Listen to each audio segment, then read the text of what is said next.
नाज़रीन एक दफ़ो ॿीहर पंहिंजे यूट्यूब चैनल हकीकत न्यूज़ सां गॾु पंहिंजो प्रोग्राम सच व ॾुआरी में वफ़ा इकबाल हुसैन चनो भलीकार चए थो अस्सलाम वालेकुम। नाज़रीन हिन प्रोग्राम खे शुरू करण खां पहिरियां मां हिकु शेर चवंदुसि त माण्हू सभु न सुहिणा पखी सभु न हंज कंहिं माण्हू मंझि अचे पोइ बहार जी। नाज़रीन अॼु जो प्रोग्राम सिंध जे हिकु चमकदड़ सितारे जे लाइ आहे जंहिंजो नालो आहे शेर मोहम्मद मुग़ैरी।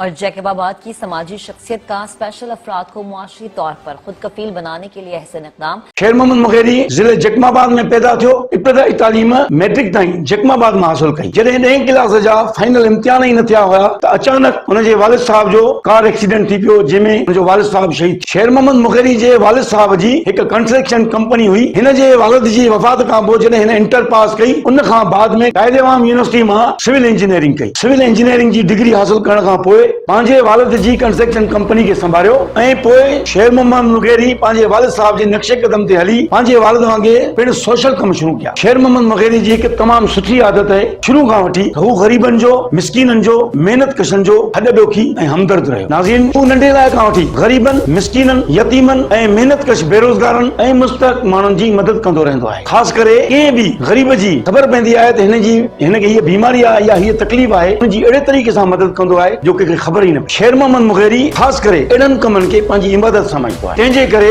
अल्लाह साईं हिनखे ज़िले जैकबाबाद जो चमकदड़ सितारो बणायो ऐं PS1 जी कामयाबी नसीब थी। नाज़रीन मां अव्हांखे ॿुधाईंदो वञा त शेर मोहम्मद मुग़ैरी माज़ूर माण्हुनि जी पिणु मदद कंदो आहे। जेको घुमी न सघे उनखे व्हील चेयर या मसनूई ॼंग वठी ॾींदो आहे ऐं जंहिंखे ॿांह न हुजे त उनखे मसनूई ॿांह वठी ॾींदो आहे। नाज़रीन जेको अखियुनि खां महरूम आहे त उन्हनि जे लाइ मुफ़्त अखियुनि जी कैंप लॻाईंदो आहे ऐं जेकॾहिं ज़रूरत पवे कंहिं अहिड़े पेशेंट जी त पंहिंजे ख़र्चे ते उनजी ऑपरेशन बि अखियुनि जी कराईंदो आहे। जेकॾहिं कंहिं ग़रीब खे कननि जी तकलीफ़ हूंदी आहे त उनखे उनजो इलाज कराए हियरिंग एड वठी ॾींदो आहे त जीअं हू ॿुधी सघनि। शेर मोहम्मद मुग़ैरी जे इन्ही कमनि खे ॾिसी ख़ुदा ताला उनजे मथां वॾो महिरबान आहे ऐं राज़ी आहे। नाज़रीन अव्हांखे ॿुधाईंदो वञा त शेर मोहम्मद मुग़ैरी हिकु अहिड़ी शख़्सियत आहे जो ग़रीबनि मिस्कीननि खे नंढड़ा नंढड़ा रोज़गार बि पंहिंजे हथनि सां ठाराए करे ॾींदो आहे। जहिड़ो कि कंहिं अची अदा सदा आई त साईं असांखे रेडी वठी ॾियो उनखे रेडी ॾींदो वठी पोइ चाहे उहो फ्रूट हलाए। जेकॾहिं कंहिं अची ज़रूरतमंद ग़रीब सदा आई त साईं मां बेरोज़गार आहियां रोज़गार करणु चाहियां त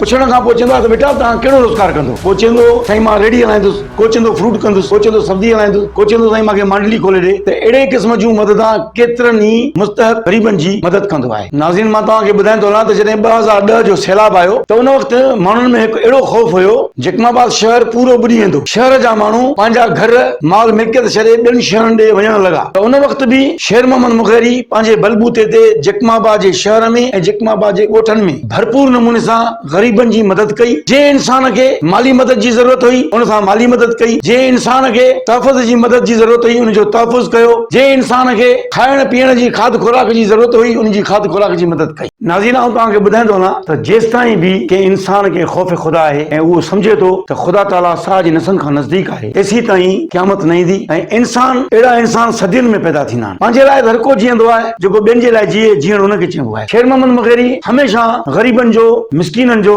लाचारनि जो मेहनत कशनि जो आवाज़ आहे। नाज़रीन उनजी मुख़लिस ज़िंदगी साबित करे ॾेखारियो। ख़ुदा ताला PS1 ते हुनखे एॾी वॾी इज़त ऐं मान ॾिनो जो शायदि अॼु ॾींहं ताईं जैकबाबाद जे नसीब में अहिड़ी कंहिंखे कामयाबी न मिली। अव्हांखे ॿुधाईंदो वञा त सवें ॻोठनि में शेर मोहम्मद मुग़ैरी ग़रीबनि जे लाइ हज़ारे पाणी पीअण जा नलका लॻाया आहिनि। खोड़ सारनि ॻोठनि में त वाटर सप्लाई जूं टैंकियूं बि ठारायूं ऐं पाइप लाइनियूं लॻायूं ऐं हैंडपंप नलकनि जो त अॼु ॾींहं ताईं उन्हनि जे ॻोठनि में कमु जारी आहे। नाज़रीन हे जेकी तव्हांखे हक़ीक़त ॿुधायां त हीअ अॼु जी हक़ीक़त न आहे। हे उन वक़्त जी हक़ीक़त तव्हांखे ॿुधायां त जॾहिं सोशल मीडिया जो दौर ई न हुयो। दुनिया खे ॾेखारण लाइ त हर को कमु कंदो आहे। जेको रब खे हाज़ुर नाज़ुर सम्झी करे कमु कंदो आहे न, जेके ख़ौफ़ ख़ुदा हूंदो आहे न, जेको हिकु रब खे गवाह बणाए कमु कंदो आहे न, अल्लाह पाक उन्हनि जे मथां ई महिरबान हूंदो आहे, उन्हनि जी ॿुधंदो आहे, उन्हनि खे इज़त बख़्शींदो आहे। 2010 जे सैलाब जे दौरान शेर मोहम्मद मुग़ैरी जेकी बि कमु कया ख़ुदा करण कमु कया, बिल्कुलु ख़ुदा करण कमु कया। उन वक़्तु जेके बि शेर मोहम्मद मुग़ैरी कमु कया हिकु उनखे ख़बर ॿी वञे सोने रब खे ख़बर, हिकु उन्हनि ग़रीबनि खे ख़बर ॿियो सोने रब साईं खे ख़बर। ऐं असल इबादत बि उन्ही खे ई चइबो आहे जंहिंमें सिर्फ़ गवाह हिकु रब हुजे। छो जो इंसान जवाबदार सिर्फ़ हिकु अल्लाह पाक खे आहे। नाज़रीन उन खां अलावा 2012 जे बरसात वारे सैलाब में बिला तादाद इलाही कम कया। नाज़रीन, वक्त गुज़रण सां गॾोगॾु जॾहिं कोरोना वायरस पूरी दुनिया में फैलिजी वई ऐं जैकमाबाद में लॉकडाउन दौरान माण्हू बेरोज़गार थिया त जेकी रोज़ कमाए रोज़ खाइण वारा माण्हू ऐं उन जा खानदान हद खां वधीक परेशान हुया ऐं इन में को शक न आहे, बिल्कुलु हिकु क़यामत जहिड़ो मंज़र हुयो। उहा कंहिंखां बि ढकियल छुपियल ॻाल्हि कान्हे का। कोरोना वायरस खे को एॾो वॾो टाइम न थियो आहे जो अवां खां विसरी वञे। जॾहिं शेर मोहम्मद मुग़ेरी जैकमाबाद जे शहर में अहिड़ी हालत ॾिठी त पंहिंजो फर्ज़ सम्झी हिन इंसानियत जे नाते पंहिंजो हर माल मिल्कियत हिन ग़रीबनि में तक़सीम करणु शुरू कयो। हर ग़रीब ऐं ज़रूरतमंद जी मदद कई, चाहे उहा माली हुजे चाहे उहा जानी हुजे। नाज़रीन, माण्हू त चवंदा आहिनि त हीअ दुनिया ख़तम थी वई आहे, पर ईअं नाहे। अञा कंहिंजे सदके ही जहान हले थो, दुनिया हले थी। शेर मोहम्मद मुग़ेरी उन्हनि मां हिकु आहे। अहिड़ा खोड़ सारा माण्हू आहिनि जिन जा तरक़ी जा मिसाल आहिनि। नाज़रीन, माण्हू चवंदा आहिनि त शेर मोहम्मद मुग़ेरी खे एतिरो जल्दी तरक़ी कीअं मिली? हिन ज़रूर कोई ग़लति कमु कयो हूंदो ऐं उन जे ख़िलाफ़ ॻाल्हियूं ठाहे वेंदियूं आहिनि, पर शायदि उन्हनि खे इहा ख़बर न आहे त जंहिंजो रब तंहिंजो सभु। त अल्लाह साईं बि अहिड़नि माण्हुनि सां राज़ी थींदो आहे जेके अल्लाह जी राह में पंहिंजी जान बि क़ुर्बान करे छॾनि, पंहिंजी माल मिल्कियत बि क़ुर्बान करे छॾनि। त ख़ुदा उन्हनि खे कीअं अड़ियो छॾंदो? जेको माण्हू कंहिं इंसान खे ज़िंदगी जी तकलीफ़ुनि खां बचाए त ख़ुदा ताला उन्हनि खे कीअं छॾे? नाज़रीन, इहो ई सबबु आहे त ख़ुदा ताला शेर मोहम्मद मुग़ेरी खे डिस्ट्रिक्ट जैकमाबाद PS1 ते जेकी इज़त बख़्शी, जंहिंजो को मिसाल ई न। जैकमाबाद जी तारीख़ में शायदि ई कंहिंखे अहिड़ी त इज़त मिली हुजे। नाज़रीन, कोरोना वायरस दौरान शेर मोहम्मद मुग़ेरी पंहिंजे जैकमाबाद वारे बंगले ते पंहिंजी सरबराही में हिकु टीम जोड़ी ऐं मजबूर ऐं मुस्तहक माण्हुनि जे लाइ पंहिंजे बंगले जा दरवाज़ा खोले छॾिया। पोइ चाहे जैकमाबाद जो हिंदू हुजे या चाहे जैकमाबाद जो ईसाई हुजे या जैकमाबाद जो मुसलमान हुजे, उन सभिनी खे हिकिड़ी नज़र सां ॾिसी पंहिंजे बंगले जा दरवाज़ा खोले छॾिया ऐं हर कंहिं जी दिल खोले मदद कई बग़ैर कंहिं लालच। छाकाणि त कोरोना वायरस जी वबा में ईअं लॻंदो हुयो त थोरे अरसे में हीअ दुनिया ख़तम थी वेंदी। उन वक़्त में अहिड़ो हिकु मंज़र हुयो त जैकमाबाद त छा पर दुनिया में बि के ख़ुदा करण कमु करण वारा माण्हू बि नज़र न पिया अचनि। पर शेर मोहम्मद मुग़ेरी पंहिंजे सिलसिले खे बंदि न रखियो, हुनजो सिलसिलो जारी हुयो। वक़्तु गुज़रण सां गॾु जॾहिं शेर मोहम्मद मुग़ेरी जैकमाबाद शहर तोड़े ॻोठनि में जंहिंजो बि ट्रांसफार्मर सड़ी वेंदो हो या ख़राब थी पवंदो हो त फौरन हू पंहिंजी टीम खे रवानो कंदो हो ऐं उन हिकिड़े ई ॾींहं में उनजो ट्रांसफार्मर ठाराए उन पंहिंजी जॻह ते फिट कराए छॾियो। नाज़रीन, जैकमाबाद में तक़रीबन 7 महलनि में हिन पंहिंजे तरफ़ खां ट्रांसफार्मर ॾिना। हिन जैकमाबाद जे केतिरनि ई महलनि में ट्रांसफार्मर ठाराए बि ॾिना ऐं जंहिं जाइ ते नई ट्रांसफार्मर जी ज़रूरत हुई त उते नओं ट्रांसफार्मर बि ॾिनो। नाज़रीन, तव्हांखे ॿुधाईंदो आहे त 7 जी तादाद में महलनि में वार्डनि में जेके ट्रांसफार्मर ख़राब हुया उन जी मरम्मत कराए ॾींदो हुयो ऐं उन खां अलावा जंहिं जाइ ते नई ट्रांसफार्मर जी ज़रूरत हूंदी त उते पहुचाईंदो न। शेर मोहम्मद मुग़ेरी जो चवणु आहे त जैकमाबाद शहर पूरे पाकिस्तान खां वधीक गर्म आहे ऐं आम अवाम जे लाइ जैकमाबाद जी गर्मी बर्दाश्त करणु ॾाढो ॾुखियो आहे। छाकाणि त जैकमाबाद में सिर्फ़ 4 महीना मौसम A1 हूंदी आहे, बाक़ी 8 महीना मुकमिल गर्मी हूंदी आहे। नाज़रीन, अव्हांखे ॿुधाईंदो हलां जैकमाबाद शहर में 31 वार्ड आहिनि। हर वार्ड में कंहिंजो बि ट्रांसफार्मर ख़राब थी वञे ऐं सिर्फ़ उहो टेलीफोन ते मोबाइल ते मैसेज करे शेर मोहम्मद मुग़ेरी ॾे त फौरन हू पंहिंजी टीम रवानी कंदो आहे ऐं उन्हनि खे उहो ट्रांसफार्मर ठाराए ॾींदो आहे। नाज़रीन, इलेक्शन में हिसो वठण खां पहिरियां स्कूलनि ऐं कॉलेजनि में बि सोलर प्लेटां वठी ॾींदो हुयो त जीअं कंहिंखे तालीम हासिल कंदे परेशानी न थिए। शेर मोहम्मद मुग़ेरी जो इहो चवणु आहे त लोड शेडिंग में उस्ताद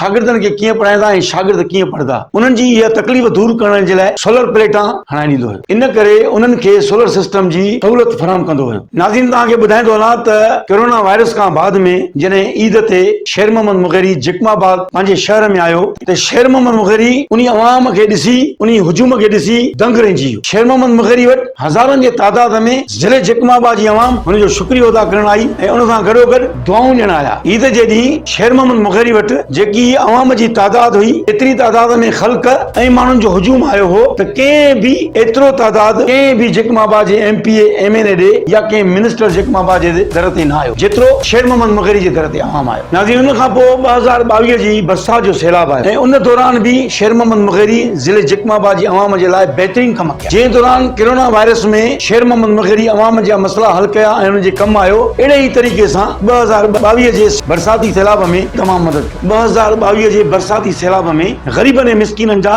कम कया। नाज़रीन, उन खां पोइ हर तबके जा अशराफिया माण्हू शेर मोहम्मद मुग़ेरी खे ऐं उन जे मदद करण वारे अमल खे सारायो ऐं एप्रिशिएट कयो त तव्हां तमामु ज़बरदस्त कमु करे रहिया आहियो ऐं तव्हांखे जस हुजे। उन खां पोइ जैकमाबाद जा शरीफ़ ऐं अशराफिया माण्हू शेर मोहम्मद मुग़ेरी ॾांहुं आया ऐं चयूं त तव्हां जहिड़नि माण्हुनि जी हिन जैकमाबाद शहर खे सख़्तु ज़रूरत आहे। तव्हां पंहिंजे ख़र्चे ते त अवाम जी ख़िदमत कयो था, पर जेकॾहिं अवां हुकूमत में अची वियो त अलाए केतिरा भलाई जा कम थींदा। तव्हांजे सियासत में अचण सां जैकमाबाद जी तालीम, रोड, रस्ता ऐं अवाम जे लाइ खोड़ सारियूं सहूलियतूं पैदा थींदियूं। असां तव्हांखे सपोर्ट कंदासीं ऐं तव्हांखे वोट ॾींदासीं। तव्हां सियासत में अचो ऐं तव्हां सियासत में अची ज़िले जकमाबाद जे लाइ बहितरीन कम करे सघो था। तव्हांजे PS1 ते अचण सां जकमाबाद हिकु मॉडर्न शहर थी वेंदो ऐं पूरो जकमाबाद तरक़ी कंदो। इहो जकमाबाद जे मुस्तक़बिल लाइ सही कदम आहे। नाज़रीन, माण्हुनि जो अहिड़ो जज़्बो, मोहबत ऐं प्यार ॾिसी शेर मोहम्मद मुग़ैरी इहो फ़ैसिलो कयो त वाकई मूंखे सियासत में अचणु घुरिजे, छाकाणि त हुकूमत में रही करे जकमाबाद सां गॾोगॾु मां पूरे मुल्क जे ग़रीब ऐं मिसकीन हाजतमंद माण्हुनि जी ख़िदमत करे सघां थो। उन खां पोइ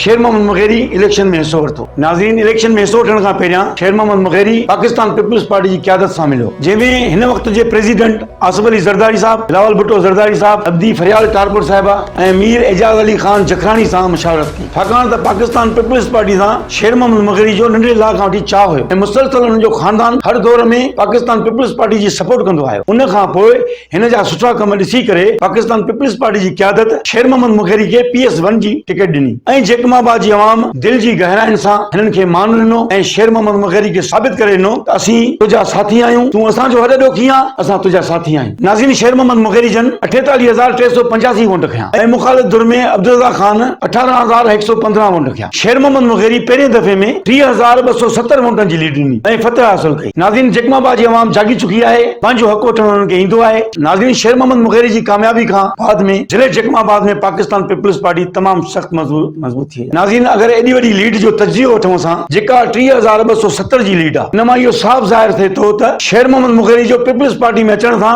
जकमाबाद में पीपल्स पार्टी वधीक मज़बूत थी। नाज़रीन, 2013 जी इलेक्शन हुजे या 2018 जी इलेक्शन हुजे, जकमाबाद में पीपल्स पार्टी खे एतिरा वोट न पिया आया, पर शेर मोहम्मद मुग़ैरी जे अचण सां हिन वक़्त पाकिस्तान पीपल्स पार्टी ज़िले जकमाबाद में हद खां वधीक मज़बूत थी वई आहे। नाज़रीन, शेर मोहम्मद मुग़ैरी जूं ख़िदमतूं, जफ़ाकशूं, हमदर्दियूं, मिसकीननि ऐं ग़रीबनि जे लाइ हर वक़्त हाज़िर रहण, अवाम जी भलाई लाइ हर वक़्त कमु करण जे करे शेर मोहम्मद मुग़ैरी खे वॾी अक्सीरियत सां फतह हासिल। नाज़रीन, इहा हिकु हैरान करण वारी ॻाल्हि आहे त हिकु नओं माण्हू सियासत में अचे ऐं उहो माण्हू मुखालिफ़ धुर खे 30,270 वोटनि जी लीड ॾे, त उन मां साफ़ ज़ाहिर आहे शेर मोहम्मद मुग़ैरी जेकी जकमाबाद जी अवाम जे लाइ ख़िदमतूं कयूं, उन जे बदिले में जकमाबाद जे माण्हुनि शेर मोहम्मद मुग़ैरी खे सरख़ुरू करे छॾियो। जेको जकमाबाद जी अवाम हिन सां वाइदो कयो हुयो, उहो पूरो करे ॾेखारियो। नाज़रीन, तव्हांखे इहो बि ॿुधाईंदो वञा त जकमाबाद जी अवाम जकमाबाद में चेंजिंग आणणु चाहे थी ऐं जकमाबाद जी अवाम खे इहा ख़बर आहे त उन्हनि जे मुस्तक़बिल खे केरु ख़ूबसूरत बणाए सघे थो। 2008 खां वठी उते कंहिं बि MP या MA जकमाबाद जी तरक़ी में एतिरो को ख़ासि कमु कोन कयो, पर शेर मोहम्मद मुग़ैरी जे अचण सां पूरी जकमाबाद खे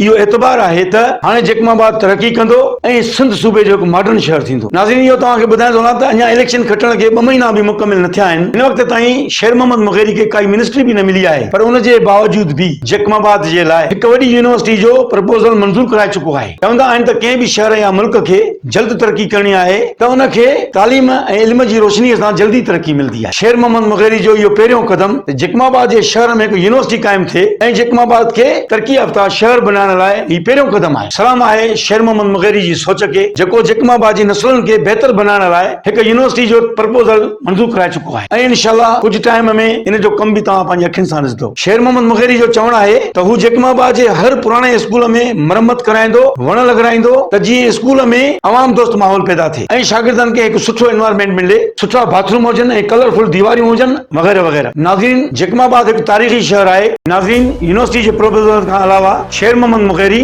हमीदिया हाई स्कूल ऐं जामिया मस्जिद पीर बुखारी शरीफ जी नई सिर तामीर करण लाइ ग्रांट मंज़ूर कराए छॾी आहे ऐं उन खां अलावा पुराणनि ट्रांसफार्मरनि खे तब्दील करण लाइ नएं ट्रांसफार्मरनि जे लाइ प्रपोज़ल जमा कराए चुको आहे ऐं उन खां अलावा रोड, रस्ता, ड्रेनेज सिस्टम जा तरक़ियाती कम करण लाइ लोकल गवर्नमेंट जी मदद सां ऐं CM सिंध जे ऑर्डर ते जकमाबाद में तरक़ियाती कमनि जे लाइ समरी जमा कराए चुको आहे। उन खां अलावा CM सिंध सां मीटिंग जे दौरान जकमाबाद जे अमन माल जी बहाली जे लाइ मज़बूत कदम खणण जा उपाउ वरिता विया आहिनि त जीअं जकमाबाद जी अवाम सुकून सां रहे ऐं सुख जो साह खणे। इहे सभु कम जकमाबाद खे मॉडर्न शहर बनाइण जा उपाउ आहिनि ऐं इहो हिकु साबित कदम आहे। नाज़रीन, जकमाबाद हिकु तारीख़ी शहर आहे। हिन जो पुराणो नालो खानगढ़ आहे, जेको कलवण जे दौर में क़ाइमु थियो जॾहिं ईस्ट इंडिया कंपनी जी सरकारी फौज सिंध फतह कई। 1843 ईस्वीअ में ब्रिटिश इंडिया जो सरहदी शहर हुजण करे अहमियत रखे पियो, छो त हुते बलोचन कबीलनि जी तरफ़ खां मज़म्मत थी रही हुई, जंहिंखे मुंहुं ॾियण लाइ कर्नल जॉन जेकब जी मुक़ररी, जंहिं हुते पहुची नए शहर जो बुनियाद विधो, जंहिंजो नालो जकमाबाद रखियो वियो। नाज़रीन, सिंधी ॿोलीअ में इहा जकमाबाद जे लाइ चवणी मशहूर आहे त जकमाबाद दिलाबाद। नाज़रीन, मुग़ैरी कबीलो हिकु बलोच कबीलो आहे। तारीख़दाननि जे मुताबिक़ मुग़ैरी क़ौम जो तालुक़ मुग़ीरा बिन ज़ैद बिन हातिम खां मिले थो, जेके ख़लीफ़े हारून रशीद जन अब्बासी ख़िलाफ़त दौरान सिंध जे मशहूर गवर्नर दाऊद बिन ज़ेर हे सिंध जो सिपर सलार कयो। गवर्नर दाऊद बिन ज़ैद सिंध ते 9 साल हुकूमत कई। इन दौर में मुग़ैरी कबीलो उरूज ते हुयो, छाकाणि त हो बिज़नेस ऐं कारोबार ट्रेड में सब खां घणो अॻिते हुया ऐं अब्बासी ख़िलाफ़त में मुग़ैरनि खे अमीर तरीन ऐं दौलतमंद सम्झो वेंदो हो। नाज़रीन, शेर मोहम्मद मुग़ैरी जूं खोड़ सारियूं हक़ीक़तूं आहिनि जेके बयान कजनि त घटि आहिनि। शेर मोहम्मद मुग़ैरी जहिड़ा इंसान हिन दुनिया में खोड़ आहिनि जंहिंजे सदके जहान ऐं दुनिया हले थी। अॼु त शेर मोहम्मद मुग़ैरी जूं खोड़ आहिनि, पर वक़्त जी नज़ाकत खे ॾिसी ऐं तव्हां खां इजाज़त वठंदुमि। वरी ॿीहर मिलंदासीं पंहिंजे YouTube चैनल हक़ीक़त न्यूज़ सां गॾु पंहिंजो प्रोग्राम सचो रॾुआरी में। वफ़ा इक़बाल सां चवंदो अस्सलाम।